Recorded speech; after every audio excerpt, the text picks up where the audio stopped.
नमस्कार दोस्तों, स्वागत है आपका हिस्ट्री के इस नए क्लास में। तो दोस्तों, पिछले क्लास में हम लोग पढ़ चुके थे खिलजी वंश, तुगलक वंश।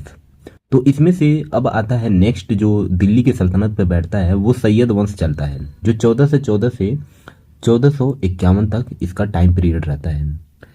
ये जो परिवार होता है सैयद वंश, जो खिज्र खां इसके बाद दिल्ली का शासक बनता है, वो अपने आप को पैगंबर का वंशज बोलता था। मोहम्मद जो पैगंबर थे उनको अपने वंशज बोलता था। और तैमूर लंग के लगातार दिल्ली पर आक्रमण करने के बाद दिल्ली जो पूरी तरह से तहस नहस हो चुका था, उसकी अस्थिरता आ गई थी। जो उसका जीडीपी था वो काफी नीचे गिर गया था। तो इस आक्रमण के बाद दिल्ली सल्तनत क्या हो गया था, पूरी तरह से परेशान हो चुका था। तैमूर लंग और खिज्र खान ने दोनों ने मिलकर ये जो तुगलक वंश का अंतिम जो शासक था वो नसीरुद्दीन महमूद तुगलक, उसको मार देते हैं। मारने के बाद क्या होता है, सैयद वंश शुरू होता है। भारत की दिल्ली सल्तनत का ये चौथा राजवंश था, जिसकी स्थापना तैमूर के जो सेनापति होता है और तुगलक वंश के सूबेदार खिज्र खान ने ही ये शुरू करता है। क्योंकि ये जो सैयद वंश आता है ये तैमूर लंग की वजह से ही शुरू होता है, लेकिन उसको पूरा करता है खिज्र खान ने। खिज्र खान, ये देखिए खिज्र खान की ये रहा फोटो। खिज्र खान ने 1414 में दिल्ली की सत्ता दौलत खां लोधी से छीनकर ये सैयद वंश की शुरुआत करता है। क्योंकि उस समय तैमूर लंग का वो आक्रमण चालू हो गया था। तैमूर लंग कौन था, सबसे पहले हम लोग ये जान लेते हैं। सैयद वंश देखिए, उससे पहले तो तुगलक वंश चल रहा था। तुगलक वंश के बाद बीच में आता है तैमूर लंग, जो एक तुर्क मंगोल आक्रमणकारी था। भारत में आता है, सिंध हो गया और भी जो नदियां होती हैं उसको पार करके ये दिल्ली में आता है। तैमूर लंग दिल्ली में आता, और वो उसका केवल एक ही काम था कि भारत से धन लूटना। उसको शासन करना मतलब उसका उद्देश्य नहीं था, केवल भारत से धन लूटना उसका उद्देश्य था। तो तैमूर लंग को चलिए देख लेते हैं।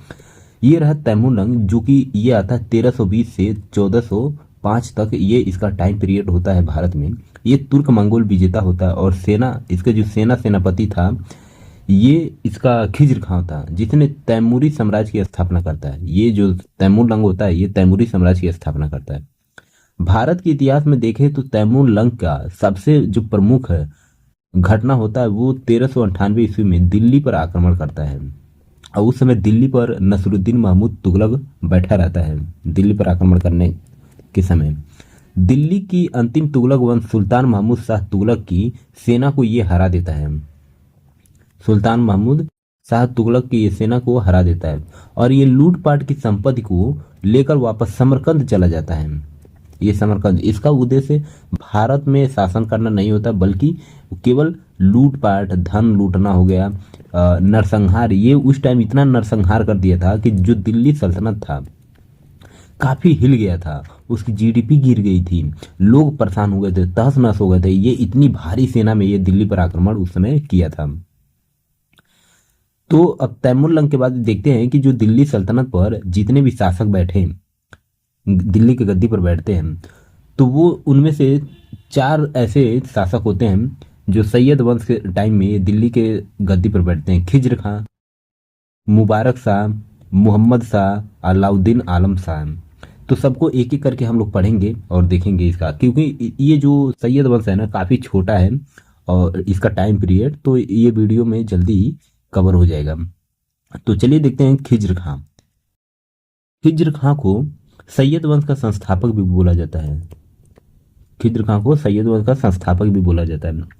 खिज्र खां जो होता है वो तैमूर लंग का सेनापति या तुगलक वंश में ये सूबेदार था।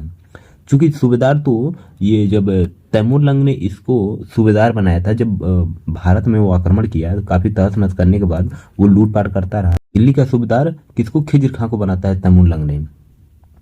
तो उसका तैमूर लंग का ये सेनापति भी बोले या प्रतिनिधित्व भी बोले तो ये खिज्र खां ही था, तैमूर लंग का।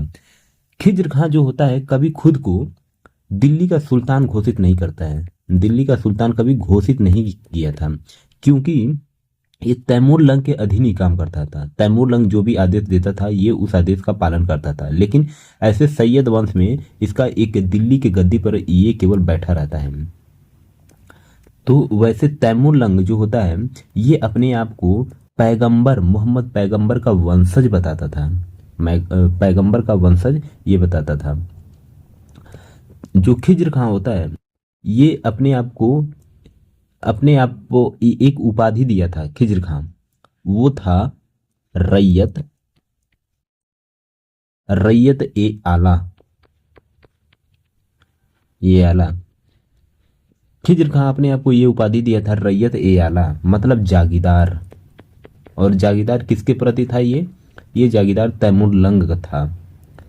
खिज्र खां ने दिल्ली में एक शहर बसाया था जिसका नाम था खिजराबाद। खिजराबाद दिल्ली में इसने शहर बसाया था खिजराबाद के नाम से। तैमूर लंग के मरने के बाद खिज्र खां ने तैमूर लंग के नाती, जो तैमूर लंग मर जाता है तो इसका जो नाती होता है, नाती नाती पोता है सुने होंगे, तो इसका जो नाती होता है तो खिज्र खां ने इसके नाती जो शाहरुख शाहरुख मिर्जा शाहरुख मिर्जा के अधीन काम करता है। मतलब पहले तो ये तैमूर लंग के अधीन काम करता था, पहले तैमूर लंग के अधीन काम करता था। इसके मरने के बाद इसका जो नाती होता है शाहरुख मिर्जा, तो खिज्र खां इसके अधीन अब काम करने लग जाता है।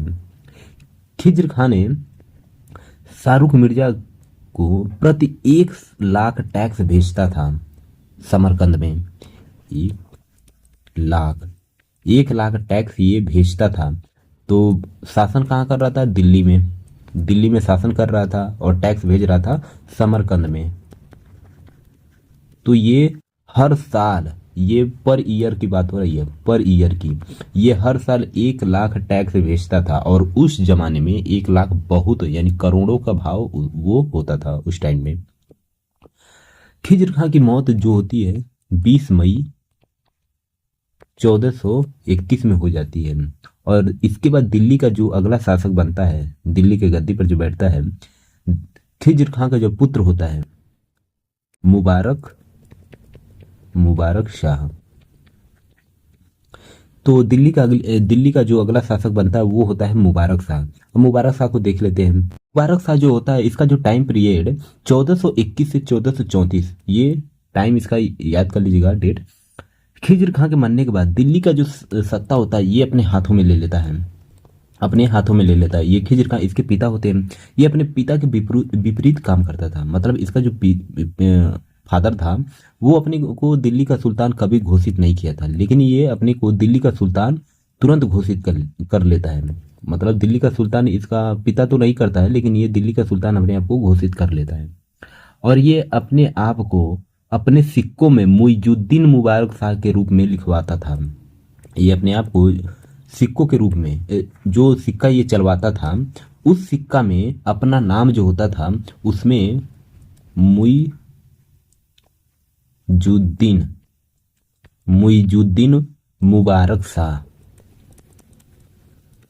मुबारक शाह के नाम से ये छपवाता था। इसने दिल्ली में मुबारकाबाद बसवाया था। मुबारकाबाद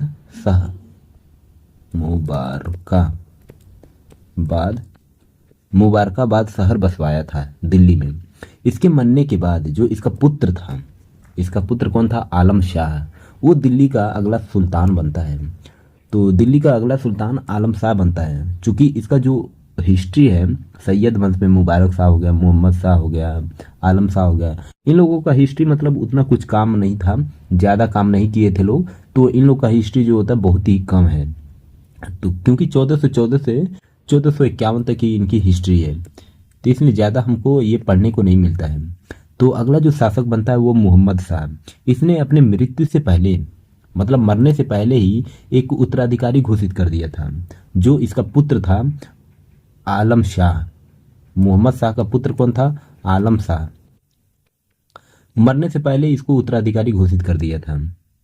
इसके मरने के बाद जो आलम शाह होता है वो दिल्ली का सुल्तान बनता है। तो ज़्यादा इसका टाइम पीरियड नहीं रहता, 34 से 45 तक ही है टाइम इसका।